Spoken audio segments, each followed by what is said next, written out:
Allez, salut à tous, c'est parti pour une nouvelle vidéo. Alors avec cette vidéo aujourd'hui on part sur une nouvelle série. Jusqu'à maintenant j'ai fait des vidéos thématiques sur la pêche à la patte par exemple, sur la pêche de l'esturgeon, des choses comme ça. Et aujourd'hui donc on commence une nouvelle série avec des vidéos plus techniques sur un point technique particulier.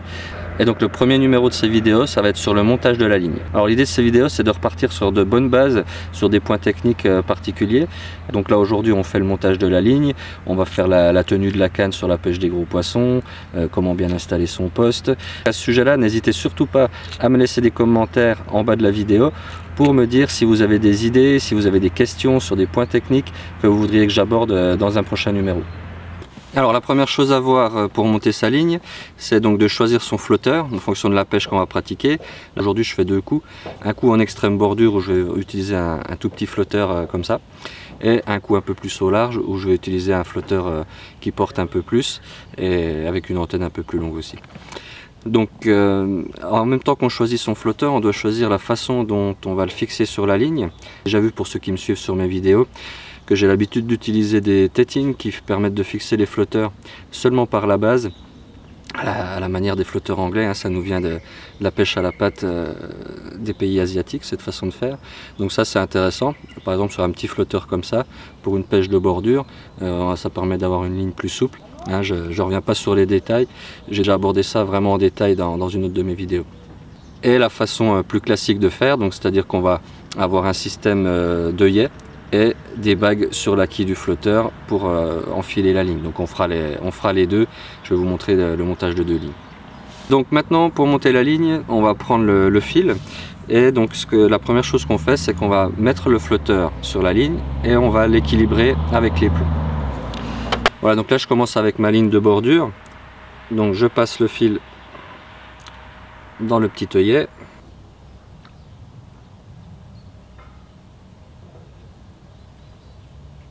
Voilà, et ensuite je vais pincer les plombs de chaque côté pour bloquer le flotteur. Voilà, pour les plombs, j'aime bien utiliser des modèles cylindriques. C'est des plombs qui ont une plus large ouverture, parce qu'on utilise des fils de diamètre important. Par exemple, là je suis en 25 centièmes pour la pêche en bordure. Donc là je vais pincer le plomb avec la petite pince adéquate. Là on pêche dans 30 cm d'eau en bordure, donc je vais juste mettre 3 plombs numéro 6 à la base du flotteur et aucun plomb sur la ligne pour avoir quelque chose de très souple et très discret. Voilà, donc là je vais d'abord vérifier l'équilibrage de mon flotteur en le mettant à l'eau tout simplement. Donc maintenant ce que je vais faire, c'est que je vais remonter le flotteur un petit peu sur la ligne et je vais éliminer cette partie là du nylon parce que je l'ai blessé en passant les plombs.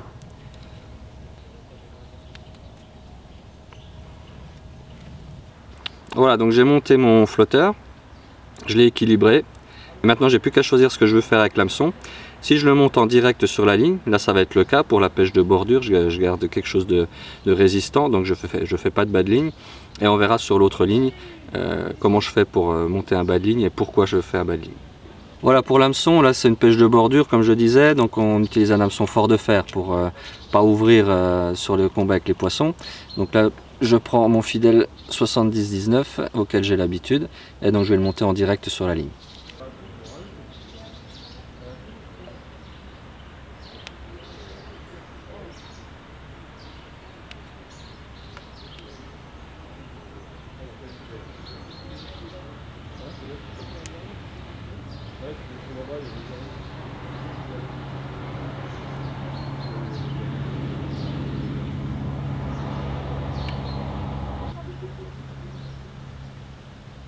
Voilà, donc maintenant j'ai coupé approximativement la longueur de fil qu'il me faut, liée à la profondeur de pêche plus la longueur de la bannière, et je vais simplement faire une boucle au bout pour connecter à l'élastique.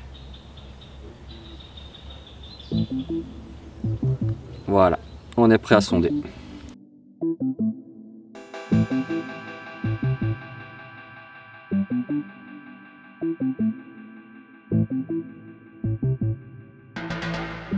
Alors voilà pour la deuxième ligne, donc là j'ai attaché le flotteur d'une manière différente, une manière plus conventionnelle, plus classique on va dire. Donc j'en profite pour vous présenter un nouveau flotteur rameau, c'est le Katana.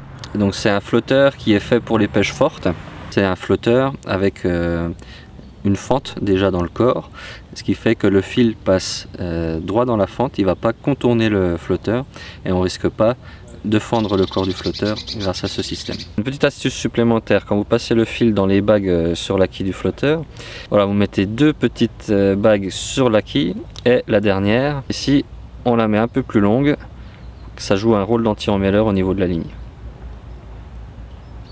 Maintenant, comme pour l'autre flotteur, je vais l'équilibrer avec les plombs et je vais vous montrer donc que sur cette ligne on va monter un bas de ligne. Voilà, donc j'ai mon flotteur, je viens de faire ma plombée, j'ai vérifié l'équilibrage en plaçant le flotteur dans l'eau et maintenant donc au lieu d'accrocher l'hameçon en direct comme tout à l'heure au bout de la ligne, donc j'ai pris soin d'éliminer la partie où j'ai pincé les plombs, et je vais faire une petite boucle pour pouvoir connecter mon bas de ligne. Alors pourquoi utiliser un montage avec un bas de ligne et pas un montage en direct comme tout à l'heure? Donc tout à l'heure je vous ai dit montage direct, on a un nœud de moins, il n'y a pas de bas de ligne, donc c'est quelque chose qui va être plus résistant quand on a besoin de résistance extrême pour pêcher les obstacles, pêcher les gros poissons, on va pêcher en direct en général. Et par contre si on veut pêcher avec des montages particuliers, c'est le cas pour la deuxième ligne, moi je souhaiterais pêcher aux cheveux comme ceci, avec un bas de ligne donc, qui permet de monter une bouillette ou du maïs, enfin en tout cas monter sur un cheveu. Donc ça bien sûr c'est pas possible de le faire sur un montage direct, donc là on est obligé de faire un bas de ligne. Donc moi j'ai fait mon corps de ligne en 25 centièmes, mon bas de ligne en 22,5. Pour pêcher au large là ça devrait être suffisant. Donc je vais simplement connecter mon bas de ligne boucle dans boucle, je passe la boucle du bas de ligne dans celle de la ligne, je passe mon montage dans la boucle ici et en tirant les 2 boucles vont s'assembler. Voilà. J'ai sondé mon poste, donc j'ai ma profondeur de pêche ici. Voilà, donc j'ai à peine plus d'eau qu'en bordure, hein, ça reste un coup assez peu profond. Et donc maintenant on va regarder au niveau de la bannière là, quelle longueur on va garder. Donc une fois qu'on a sondé, bon là j'ai de la chance, puis bon je connaissais un petit peu la profondeur de pêche, donc j'ai à peu près la bannière qui m'intéresse, c'est-à-dire à peu près une quarantaine de centimètres. Moi je trouve que c'est une bannière qui est confortable, en tout cas au moins pour débuter, parce que trop long on n'a pas un bon contrôle de la ligne, en plus là il y a le vent qui s'est élevé un petit peu, donc c'est pas confortable, hein, ça va dériver, on pêche pas bien sur le coup, quand on ferre on a un retard lié à la longueur de la bannière, enfin c'est pas confortable du tout. Le plus efficace en termes de conduite et d'efficacité au ferrage, ça va être des bannières très courtes, hein, on peut vraiment avoir des bannières infimes, hein, de moins de 10 cm. Par contre là il faut tenir la canne très précis, à peine on bouge, on fait bouger le montage. Donc sur la pêche de la carpe où il faut quand même qu'on ait un montage bien stable sur le fond, je trouve que c'est pas l'idéal non plus. Donc forcément l'idéal ça va être un petit peu entre les deux.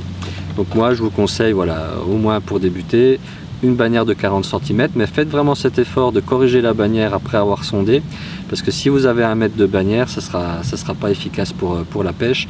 Et au contraire, si vous avez une ancienne ligne qui se retrouve trop courte et que vous avez plus que 10 cm de bannière, je vous conseille de remonter une autre ligne un petit peu plus longue pour avoir la bonne longueur de bannière, parce que ça c'est quand même un élément important dans l'efficacité de la pêche.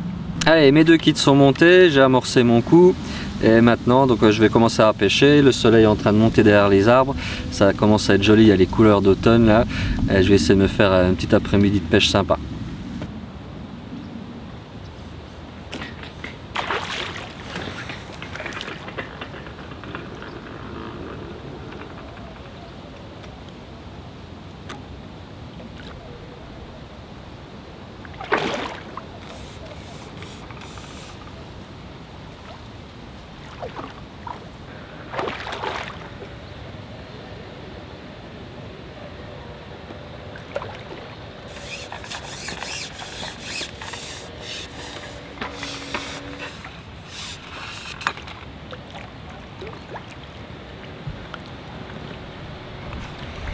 Yes, allez, c'est le coup de bordure qu'a donné en premier. Donc c'est là qu'on voit l'intérêt de constituer la bonne ligne pour pêcher le bon poste. Je vous montre ce joli petit poisson. Et voilà, une belle petite miroir de la patte d'oie. Une jolie petite carpe en bordure, du sauvage, toujours le même plaisir, hein. Un beau poisson, un beau combat, c'est cool. Allez, je la remets à l'eau.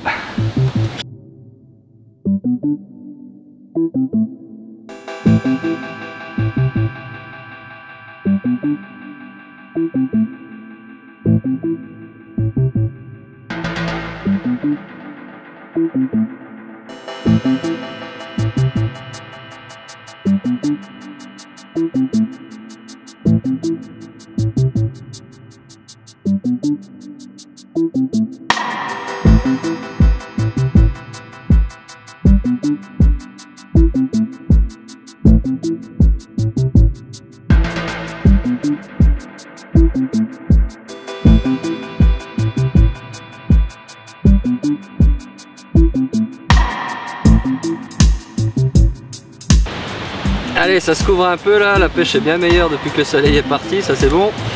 Encore une jolie commune, en fait j'alterne les coups, un coup en bordure, un coup au large, ça me permet de reposer entre les deux.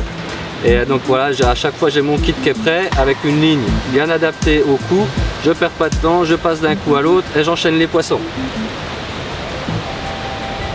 Et voilà, une jolie petite commune, un beau combat encore hein. Regardez-moi les couleurs, un très beau poisson du domaine de la Patte d'Oie, ça fait plaisir.